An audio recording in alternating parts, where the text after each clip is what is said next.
ये एक लड़का है जो आधा राक्षस और आधा इंसान है। उसने कभी किसी को चोट नहीं पहुंचाई, कभी मानव मांस नहीं खाया, कभी किसी पर हमला नहीं किया, लेकिन उसकी विशाल चमकीली नीली आंखों के कारण गांव वाले उसे बिन बाप का अजीब कहते हैं। जब भी वे उसे देखते हैं वे गुस्सा निकालने के लिए पत्थर फेंकते हैं। उसका नाम एंडी है, जो एक मानव माँ और एक पहाड़ी देवता पिता से पैदा हुआ था, लेकिन उसके पिता उसके जन्म के तुरंत बाद गायब हो गए। उनके लिए केवल एक औषधीय जड़ी बूटियों का खेत छोड़ गए, जिससे वे दोनों जीवित रह सके। एंडी ने सोचा कि यह शांतिपूर्ण जीवन हमेशा के लिए रहेगा, जब तक कि गांव की युवा लड़कियां मृत नहीं मिलने लगी। किसी ने भी जांच करने की कोशिश नहीं की। उन्होंने तुरंत एंडी को दोषी ठहराया। उनकी योजना, पहले उसके हाथ काट दो, फिर उसके साथ क्या करना है ये तय करो। रास्ते में वे इनुयाशा से मिले, जो एक पेशेवर राक्षस शिकारी था। पहले तो इनुयाशा उस तथाकथित राक्षस को मारना चाहता था, लेकिन जब उसने एंडी को देखा तो वह हिचकिचाया। उसके ऊपर खून का कोई निशान नहीं था, कोई संकेत नहीं था कि उसने किसी को मारा था। फिर भी गांव वालों की नफरत पहाड़ जैसी थी। उन्होंने एंडी पर पत्थर फेंके और चिल्लाए कि वही हत्यारा है, लेकिन एंडी पहले से ही इस क्रूरता का आदी था। न तो इंसानों द्वारा स्वीकार किया गया और न ही राक्षसों द्वारा। इनुयाशा इस दर्द को बहुत अच्छी तरह समझता था। उसने असली हत्यारे को खोजने और एंडी का नाम साफ करने का वादा किया। किसी को आखिरकार उनकी मदद के लिए तैयार सुनकर उसने इनुयाशा से एंडी के लिए न्याय लाने की विनती की।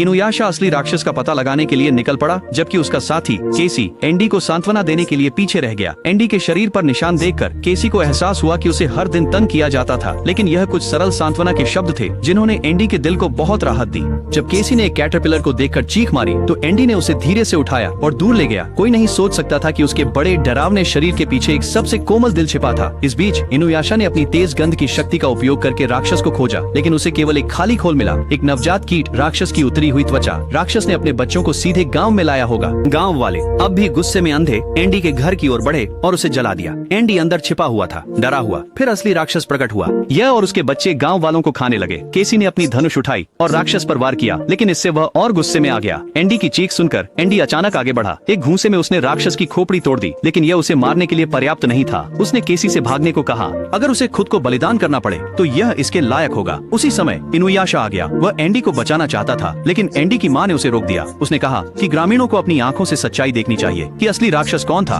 और असली नायक कौन था। अपनी माँ के प्रोत्साहन से एंडी ने पहली बार अपनी छिपी हुई राक्षसी शक्ति को जागृत किया।